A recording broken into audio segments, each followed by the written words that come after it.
اللہ کے رسول صلی اللہ علیہ وسلم نے فرمایا انکم لا ترجون الی اللہ بشیء افضل مما خرج منہ، تم لوگ اللہ تبارک و تعالی کی طرف رجوع، اللہ تبارک و تعالی کے ہاں تقرب، اللہ تبارک و تعالی کی معیت، اللہ تعالی کی مدد، اللہ تعالی کی نگہبانی اس چیز سے بڑھ کر کسی اور چیز سے حاصل نہیں کر سکتے جو اللہ تعالی سے نکلی ہے، یعنی القرآن، قرآن مجید، ہدایت کا سرچشمہ قرآن، ہدایت کا منبع قرآن، اللہ کی طرف انابت اور لو لگانے کا ذریعہ قرآن۔ اللہ تبارک و تعالی قرآن مجید میں فرماتا ہے وَكَذَلِكَ أَوْحَيْنَا إِلَيْكَ رُوحًا مِّنْ أَمْرِنَا،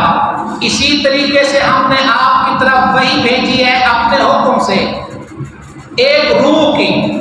اس مقام پر روح قرآن مجید کو بھی کہا گیا ہے، بعض کہتے ہیں جبرائیل امین فرشتے کو بھی کہا گیا ہے، لیکن زیادہ تر مفسرین لکھتی ہیں کہ روح سے مراد قرآن مجید ہے۔ ایک انسان کی باڈی میں روح ہے، ایک اللہ نے ایمان اور اسلام کے لیے روح کہا، وہ قرآن مجید ہے۔ اس کے بغیر بھی انسان کے ایمان اور اسلام کی بقا اور اسلام کی مزید، ایمان کی مزید ترقی، وہ بھی قرآن مجید کے بغیر ہے۔ کیوں؟ آگے اللہ خود کہہ رہے ہیں، سورۃ الشورى آیت نمبر غالباً 52 ہے۔ اللہ فرماتا ہے ما كنت تدری ما الکتاب والایمان، میرے پیغمبر اس سے پہلے، قرآن مجید کے نازل ہونے سے پہلے آپ کتاب کو بھی نہیں جانتے تھے اور ایمان کی تفسیر اور ایمان کے تمام اجزاء کو بھی نہیں جانتے تھے، ولیکن جعلناہ نورا نہدی بہ من نشاء من عبادنا، ہم نے قرآن مجید کو نور ہدایت بنا کر بھیجا ہے اور اپنے بندوں میں سے جس کو چاہتے ہیں ہدایت دیتے ہیں۔ ہدایت کا منبع کیا ہے؟ قرآن مجید۔ مسجد نبوی میں 3 قسم کے حلقے لگتے تھے، یا حلال و حرام سیکھنے کا،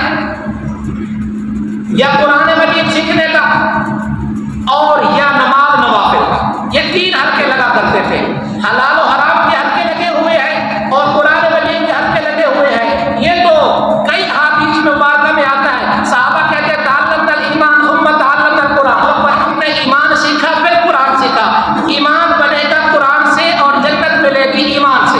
اللہ تعالیٰ کہتا ہے اس سے پہلے آپ کتاب کو بھی نہیں جانتے تھے، ایمان کی حقیقت، ایمان کی اجزاء اس کو بھی نہیں جانتے تھے، ہم نے نور ہدایت قرآن کو بنا کے بھیجا اور ہم اس کے ذریعے جس کو چاہتے ہدایت دیتے ہیں۔ اور آگے اللہ نے اسی ایک آیت میں اللہ نے اپنے کلام اللہ کا بھی ذکر کیا اور رسول اللہ کا بھی ذکر کیا، فرمایا وَإِنَّكَ لَتَهْدِي إِلَىٰ صِرَاطٍ مُّسْتَقِيمٍ، آپ کو ہم نے ہادی بنا کے بھیجا ہے، صراط مستقیم کی طرف رہنمائی کرنے والا۔ جب ہم نبی صلی اللہ علیہ وسلم کی تعلیمات سنیں گے تو پھر ہمیں پتہ چلے گا کہ ہدایت کیا ہے، گمراہی کیا ہے، دین کیا ہے، اسلام کیا ہے اور کفر کیا ہے، توحید کیا ہے، شرک کیا ہے، سنت کیا ہے، بدعت کیا ہے۔ یہ ساری کی ساری چیزیں ہمیں پیارے آقا صلی اللہ علیہ وسلم کی تعلیمات بتائے گی۔ تو اللہ تبارک و تعالی ہمیں قرآن سیکھنے، سمجھنے، عمل کرنے کے اور آگے دوسروں تک پہنچانے کی توفیق عطا فرمائے۔